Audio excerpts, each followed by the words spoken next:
បាទសូមជម្រាបសួរអ្នកទាំងអស់គ្នាថ្ងៃនេះយើងមកបន្តមេរៀនយើងទៀតហើយដែលថ្ងៃនេះខ្ញុំលើកយកប្រយោគប្រើប្រាស់ប្រចាំថ្ងៃអូខេតោះទៅមើលទាំងអស់គ្នាកុំកុហកដុនឡាយដុនឡាយកុំកុហកដុនមានថាកុំឡាយមានថាកុហកដុនឡាយកុំកុហកដុនឡាយមីកុំកុហកខ្ញុំ I don't believe you ខ្ញុំមិនជឿអ្នកទេដុនឡាយកុំកុហក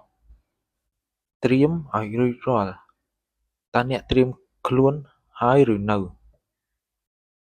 Get ready Get ready ត្រៀមឲ្យរួចរាល់ Get នៅក្នុងប្រយោគនេះមានន័យថាត្រៀម ready មានន័យថារួចរាល់ឬនៅ Get ready ត្រៀមឲ្យរួចរាល់កុំរំខានខ្ញុំ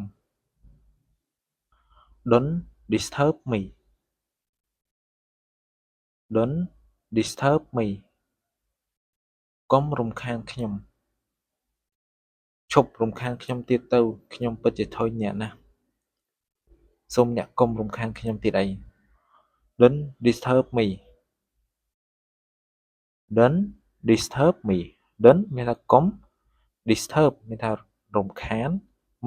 me ខ្ញុំ Don't disturb me កុំរំខានខ្ញុំដើរទៅក្រៅ I walk outside I walk outside ខ្ញុំដើរទៅក្រៅ I មានន័យថាខ្ញុំ walk ប្រែថាដើរ outside មានថាខាងក្រៅឬមួយក៏ទៅក្រៅ I walk outside ខ្ញុំដើរទៅក្រៅខ្ញុំឆែកមើលអាកាសធាតុនៅក្នុងប្រយោគនេះមានន័យថាឆែកមើលអាកាសធាតុប្រហែលអង្សាអញ្ចឹងណាយើងចង់ដឹងថាអង្សាវាមិនអង្សាអញ្ចឹងអង់គ្លេសគេថា I check the weather I check the weather ខ្ញុំឆែកមើលអាកាសធាតុ I ប្រែថាខ្ញុំ check មានន័យថាមើល weather ប្រែថាអាកាសធាតុអញ្ចឹង I check the weather ខ្ញុំ check មើលអាកាសធាតុខ្ញុំទិញសៀវភៅ I buy a book I buy a book ខ្ញុំទិញសៀវភៅ I ប្រែថាខ្ញុំ buy ប្រែថាទិញ a book ប្រែថាសៀវភៅ I buy a book ខ្ញុំទិញសៀវភៅឬមួយក៏ខ្ញុំទិញសៀវភៅមួយក្បាលខ្ញុំដើរទៅសាលារៀន I walk to school I walk to school ខ្ញុំដើរទៅសាលារៀន I ប្រែថាខ្ញុំ walk ប្រែថាដើរ school ប្រែថាសាលារៀន I walk to school ខ្ញុំដើរទៅសាលារៀនខ្ញុំបើកកុំព្យូទ័រ I turn on my computer I turn on my computer ខ្ញុំបើកកុំព្យូទ័រ I turn on my computer I ប្រែថាខ្ញុំ turn on ប្រែថាបើក my ប្រែថារបស់ខ្ញុំ computer ប្រែថា computer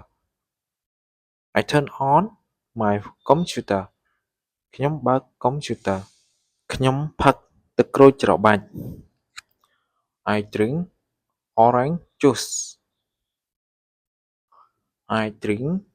orange juice ខ្ញុំផឹកទឹកក្រូចច្របាច់ I ប្រែថាខ្ញុំ drink ប្រែថាផឹក Orange juice ប្រែថាទឹកក្រូចច្របាច់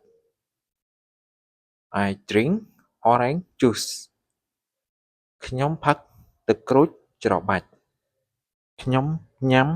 sandwich I eat a sandwich I eat a sandwich ខ្ញុំញ៉ាំ sandwich I ប្រែថាខ្ញុំ eat ប្រែថាញ៉ាំ sandwich ប្រែថា sandwich ឬមួយក៏នំ sandwich I eat a sandwich ខ្ញុំញ៉ាំ sandwich ខ្ញុំនិយាយទៅកាន់ប្អូនស្រីរបស់ខ្ញុំ I talk to my sister I talk to my sister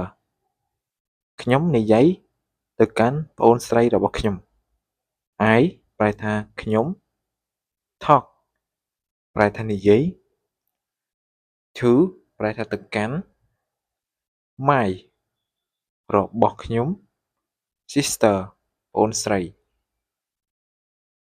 I talk to my sister ខ្ញុំនិយាយទៅកាន់ប្អូនស្រីរបស់ខ្ញុំអូខេអ្នកទាំងអស់គ្នាវីដេអូរបស់ខ្ញុំបញ្ចប់ត្រឹមនេះហើយជាចុងក្រោយខ្ញុំសូមពឹងបងប្អូនជួយចុច Subscribe និង Like វីដេអូរបស់ខ្ញុំម្នាក់មួយផងដើម្បីឲ្យខ្ញុំមានកម្លាំងចិត្តធ្វើវីដេអូចែកជូនដល់បងប្អូននៅពេលក្រោយទៀតបាទសូមអរគុណសូមជម្រាបលា